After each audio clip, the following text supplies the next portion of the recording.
शिवाजी महाराज का जन्म 19 फरवरी 1630 में शिवनेरी दुर्ग में हुआ था। इनके पिता का नाम शाहजी भोसले और माता का नाम जीजाबाई था। शिवाजी का ज्यादा जीवन अपने माता जीजाबाई के साथ बीता था। शिवाजी महाराज बचपन से ही काफी तेज और चालाक थे। शिवाजी ने बचपन से ही युद्ध कला और राजनीति की शिक्षा प्राप्त कर ली थी। भोसले एक मराठी क्षत्रिय हिंदू राजपूत की एक जाति है। शिवाजी के पिता भी काफी तेज और शूरवीर थे। शिवाजी महाराज के लालन पालन और शिक्षा में उनके माता और पिता का बहुत ही ज्यादा प्रभाव रहा है। उनके माता और पिता शिवाजी को बचपन से ही युद्ध की कहानियां तथा उस युग की घटनाओं को बताती थी। खासकर उनकी मां उन्हें रामायण और महाभारत की प्रमुख कहानियां सुनाती थी, जिन्हें सुनकर शिवाजी के ऊपर बहुत ही गहरा असर पड़ा था। शिवाजी महाराज का विवाह सन 14 मई 1640 में सईबाई निम्बलाकर के साथ हुआ था। सन 1640 और 41 के समय बीजापुर महाराष्ट्र पर विदेशियों और राजाओं के आक्रमण हो रहे थे। शिवाजी महाराज मावलों को बीजापुर के विरुद्ध इकट्ठा करने लगे। मावल राज्य में सभी जाति के लोग निवास करते हैं। बाद में शिवाजी महाराज ने इन मावलों को एक साथ आपस में मिलाया और मावला नाम दिया। इन मावलों ने कई सारे दुर्ग और महलों का निर्माण करवाया था। इन मावलों ने शिवाजी महाराज का बहुत ही ज्यादा साथ दिया। बीजापुर उस समय आपसी संघर्ष और मुगलों के युद्ध से परेशान था, जिस कारण उस समय के बीजापुर के सुल्तान आदिल शाह ने बहुत से दुर्गों से अपनी सेना हटाकर उन्हें स्थानीय शासकों के हाथों में सौंप दिया था। तभी अचानक बीजापुर के सुल्तान बीमार पड़ गए थे और इसी का फायदा देखकर शिवाजी महाराज ने अपना अधिकार जमा लिया था। शिवाजी ने बीजापुर के दुर्गों को हथियाने की नीति अपनाई और पहला दुर्ग तोरण का अपने कब्जे में ले लिया था। शिवाजी महाराज ने सुल्तान आदिल शाह के पास अपना एक दूत भेजकर खबर भिजवाई कि अगर आपको किला चाहिए तो अच्छी रकम देनी होगी।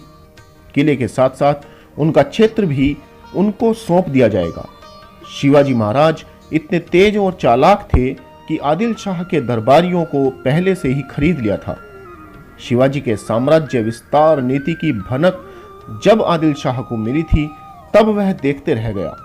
उसने शाहजी राजे को अपने पुत्र को नियंत्रण में रखने के लिए कहा, लेकिन शिवाजी महाराज ने अपने पिता की परवाह किए बिना अपने पिता के क्षेत्र का प्रबंध अपने हाथों में ले लिया था और लगान देना भी बंद कर दिया था। वे 1647 ईस्वी तक चाकन से लेकर नीरा तक के भूभाग के भी मालिक बन चुके थे। अब शिवाजी महाराज ने पहाड़ी इलाकों से मैदानी इलाकों की ओर चलना शुरू कर दिया था। शिवाजी ने कोंकण और कोंकण के 9 अन्य दुर्गों पर अपना अधिकार जमा लिया था। शिवाजी महाराज को कई देशी और विदेशी राजाओं के साथ युद्ध करना पड़ा था और सफल भी हुए। बीजापुर के सुल्तान शिवाजी महाराज की हरकतों से पहले से ही गुस्से में था। सुल्तान ने शिवाजी महाराज के पिता को बंदी बनाने का आदेश दिया था। शाहजी उनके पिता उस समय कर्नाटक राज्य में थे और दुर्भाग्य से शिवाजी महाराज के पिता को सुल्तान के कुछ गुप्तचरों ने बंदी बना लिया था।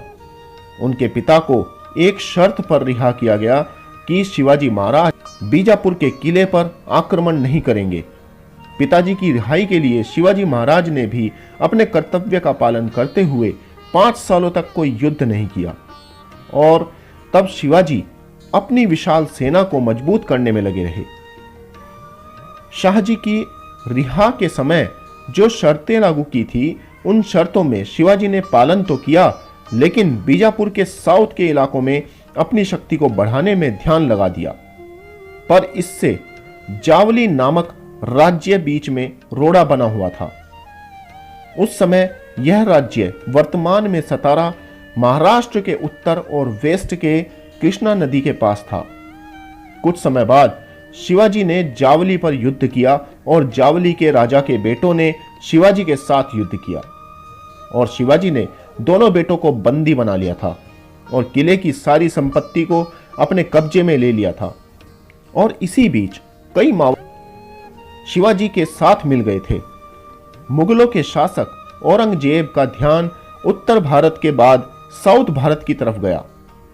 उसे शिवाजी के बारे में पहले से ही मालूम था।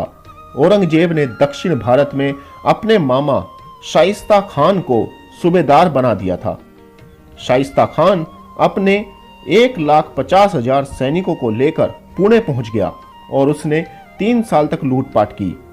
एक बार शिवाजी ने अपने 350 मावलों के साथ उन पर हमला कर दिया था। तब शाइस्ता खान अपनी जान निकालकर भाग खड़ा हुआ और शाइस्ता खान को इस हमले में अपनी 4 उंगलियां खोनी पड़ी।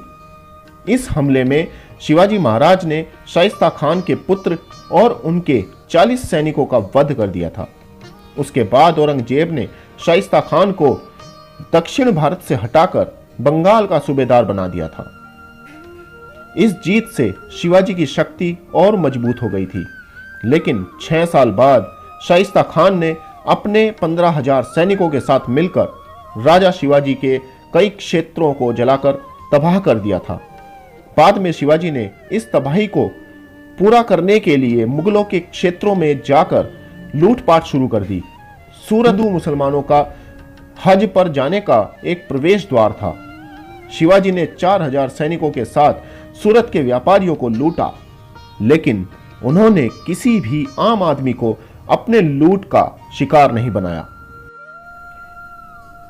अफजल खान बीजापुर की आदिल शाही हुकूमत का सबसे बड़ा लड़ाका था। वह अपनी जीत के लिए किसी हद तक जा सकता था और कुछ भी कर गुजरने के लिए हमेशा तैयार रहता था। बीजापुर और मराठों के बीच हुई लड़ाई में आदिल शाह की मां ने मराठों पर कब्जा करने के लिए अफजल खान को भेजा था। अफजल खान युद्ध से पहले छल से शिवाजी महाराज की हत्या करना चाहता था। उसने शिवाजी महाराज को प्रतापगढ़ के पास मिलने का संदेश भेजा। शिवाजी ने खान का यह संदेश स्वीकार कर लिया और दोनों की मुलाकात का स्थान तय हुआ। शिवाजी महाराज और अफजल खान की मुलाकात प्रतापगढ़ के पास शामियाने में हुई थी। अफजल खान जैसे ही शिवाजी महाराज से गले मिला, उसने हाथ में बंधा चाकू शिवाजी की पीठ में घोंपने की कोशिश की। शिवाजी ने सतर्कता बरती और अफजल खान का पेट बाघ नख से चीर दिया। इसे देख अफजल खान के वकील ने शिवाजी महाराज पर हमला करने का प्रयास किया और इस तरह शिवाजी महाराज ने अफजल खान को मौत के घाट उतार दिया था। शिवाजी के राज्याभिषेक करने के 12वें दिन बाद ही उनकी माता का देहांत हो गया था और फिर दूसरा राज्याभिषेक हुआ। शिवाजी अपने आखिरी दिनों में बीमार पड़ गए थे और 3 अप्रैल 1680 में शिवाजी की मृत्यु हो गई थी। उसके बाद उनके पुत्र को राजगद्दी मिली। उस समय मराठों ने शिवाजी को अपना नया राजा मान लिया था। शिवाजी की मौत के बाद औरंगजेब ने पूरे भारत पर राज्य करने की अभिलाषा को पूरा करने के लिए अपनी 5 लाख सेना को लेकर दक्षिण भारत का रुख किया। 1700 ईस्वी में राजा राम की मृत्यु हो गई थी। उसके बाद राजा राम की पत्नी ताराबाई ने 4 वर्ष के पुत्र शिवाजी II संरक्षण बनकर राज्य किया। आखिरकार 25 साल मराठा स्वराज के युद्ध थके हुए औरंगजेब की उसी छत्रपति शिवाजी के स्वराज में दफन किए गए। छत्रपति महाराज को एक कुशल और प्रबल सम्राट के रूप में जाना जाता है।